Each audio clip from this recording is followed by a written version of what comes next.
You're not broke because you don't make enough money. You're broke because your money doesn't stay. Read that again, slowly, because if income was the problem, everyone with a high salary would be financially free. They're not. There are people making $40,000 building wealth quietly, and people making $200,000 who still check their bank account before ordering food. Same world, different outcomes. So what's actually happening? It's not effort, it's not intelligence. It's something much quieter than that. It's what happens after the money hits your account. That moment no one talks about because earning money feels like progress, spending it feels like life, and losing it, that part is invisible. No notification, no warning, no alarm, just slow disappearance. And the scary part, you don't feel it happening because it doesn't look like a mistake. It looks like normal life. A slightly better apartment, a cleaner, newer car, a phone upgrade that felt reasonable, nothing extreme, nothing reckless, just small decisions that don't feel like decisions. And that's where everything starts breaking. Because you don't destroy your finances in one big moment. You dissolve them quietly over time, and you convince yourself you're doing fine because technically you are.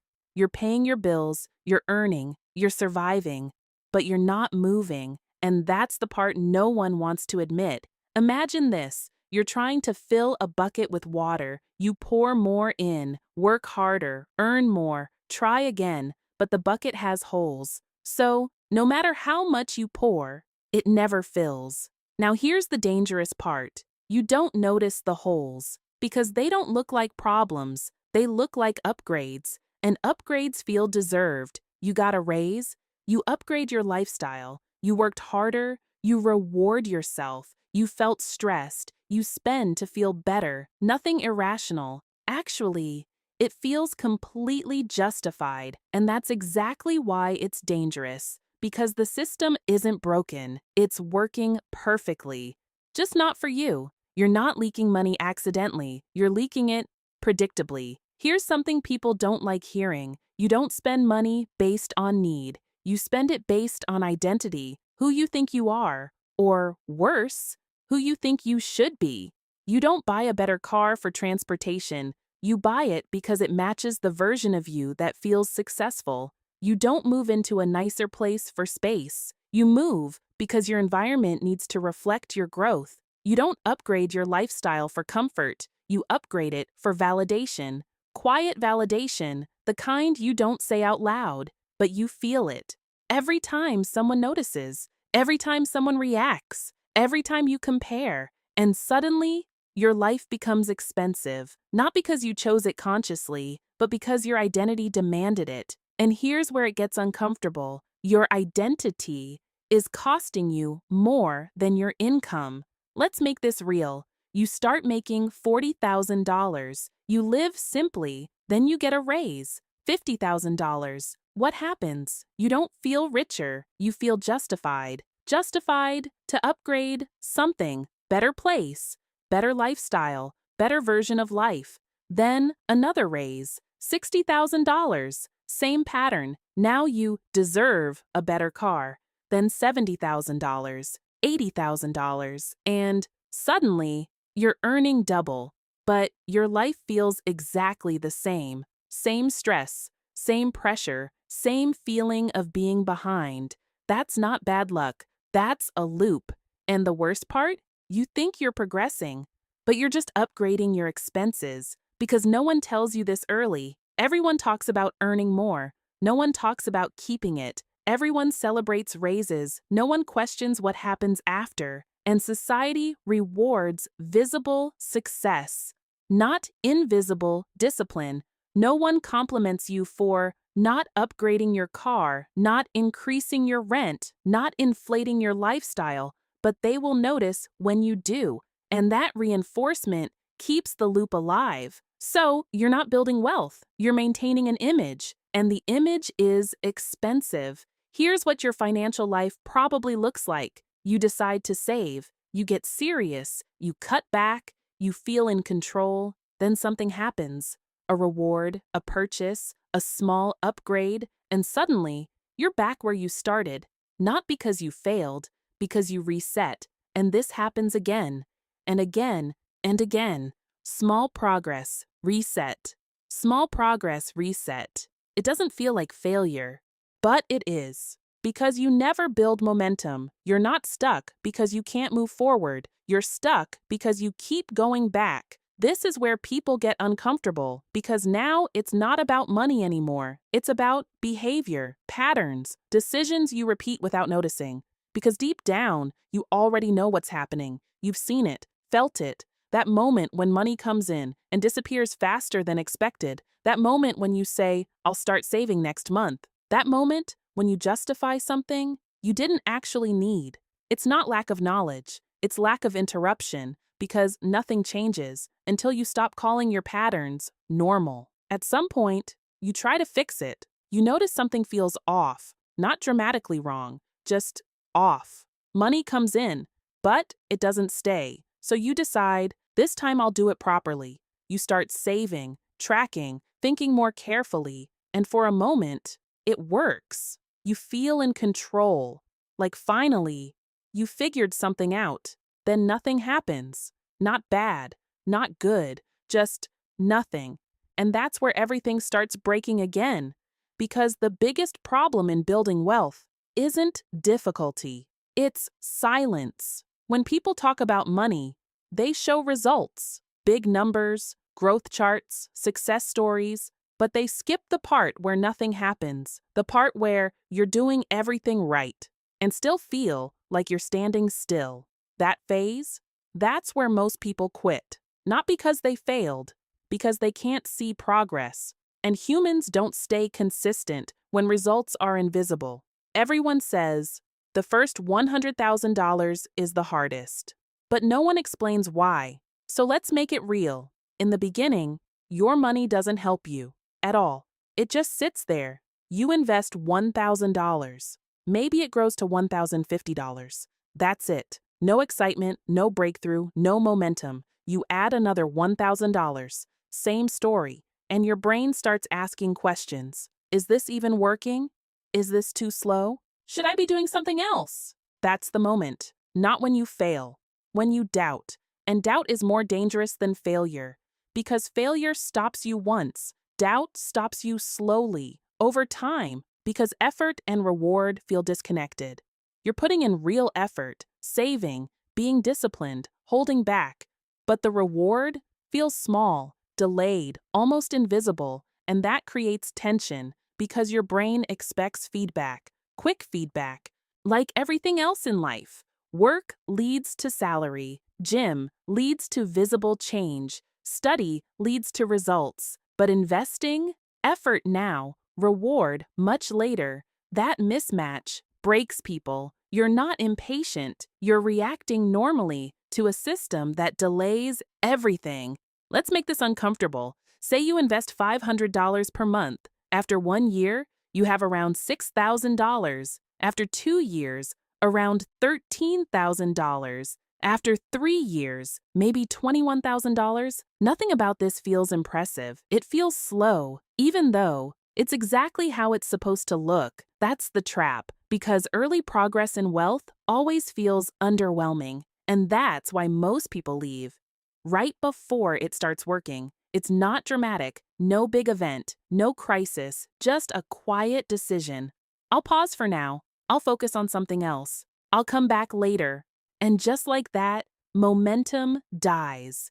Not because the system failed, because you stepped out of it. And when you restart later, you're not continuing. You're starting over again. This is what most people never realize. Every time you pause, you don't lose everything, but you lose something invisible, momentum. And momentum is everything. Because compounding doesn't just apply to money, it applies to behavior. Consistency builds confidence. Confidence builds discipline. Discipline builds results. But when you reset, you break the chain, and now you need to rebuild everything again. So the problem isn't that you're not trying, it's that you keep interrupting yourself. Let's be honest. This isn't just numbers, it's emotional. Because saving money feels like restriction. like holding back, like delaying life. And when you don't see results quickly, it feels pointless. So what do? You reward yourself. Small purchase, small upgrade, small break. And it feels harmless because it is in the moment. But repeated, it becomes your pattern. You're not making big mistakes, you're making small ones consistently. And then there's something worse. Other people. You look around. Someone is traveling. Someone upgraded their life. Someone seems ahead. And you? You're saving quietly. It doesn't look impressive. It doesn't feel rewarding. It feels like you're behind, even when you're doing the right thing. That pressure breaks discipline. Because humans don't just want progress, they want visible progress. And wealth is invisible for a long time. This is where the most dangerous thought appears. Maybe this isn't worth it. Not loud, not obvious, quiet, but powerful, because once that thought settles, your behavior follows. You loosen discipline, you stop tracking, you pause investing. Not all at once, gradually, until you're back where you started.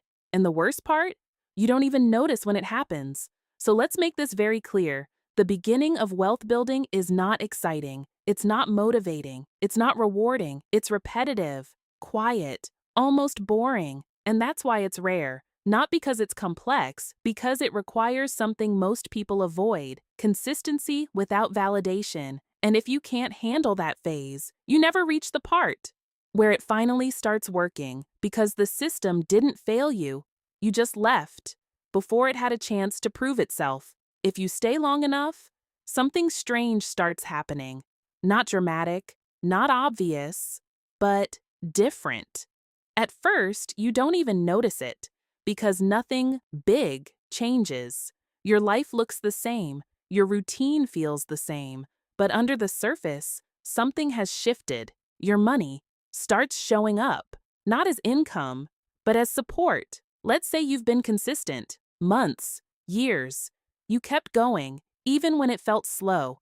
Now you look at your investments, and something feels different. Not huge, but noticeable. Maybe your portfolio went up $2,000, and for a second, you pause, because that $2,000 didn't come from your effort. You didn't work extra hours. You didn't push harder. It just happened. That's the first crack. The moment you realize it's not just me anymore, your money is finally doing something. Because until now, everything came from you. Your time, your energy, your discipline, you were carrying everything. And now, for the first time, something else is helping. Not fully, but enough to feel it. And this is where the game changes. Not financially, psychologically. Let's make it real. At $10,000 invested, a 10% return gives you $1,000. Nice, but not life-changing. At $50,000, now it's $5,000. That feels different. At $100,000, now it's $10,000. Now you pay attention,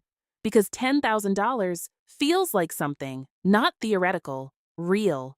And here's the twist. The system didn't change. You did. People look at this stage and say, it happened fast. It didn't. It just became visible, because compounding hides early and reveals later. That's why it feels like a sudden jump. But the truth? It was building the entire time, quietly, while you were doubting it. So the problem was never speed. It was your perspective.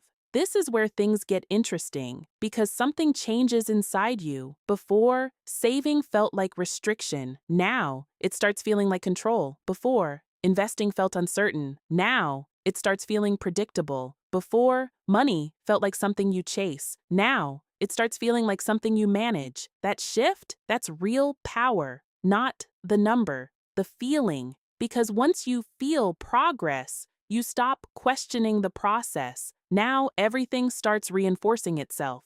You see growth, so you stay consistent. You stay consistent, so growth increases. Growth increases, so confidence builds. Confidence builds, so decisions improve. And suddenly, you're not forcing discipline anymore. It's natural. And this is where most people say, you're lucky. From the outside, it looks like luck, because people didn't see the boring phase, the doubt phase, The slow phase, they only see the result, and results always look easy after they're built. But you know the truth. It wasn't easy, it was consistent. But here's something important. Even at this stage, you're not safe because there's a new trap: comfort.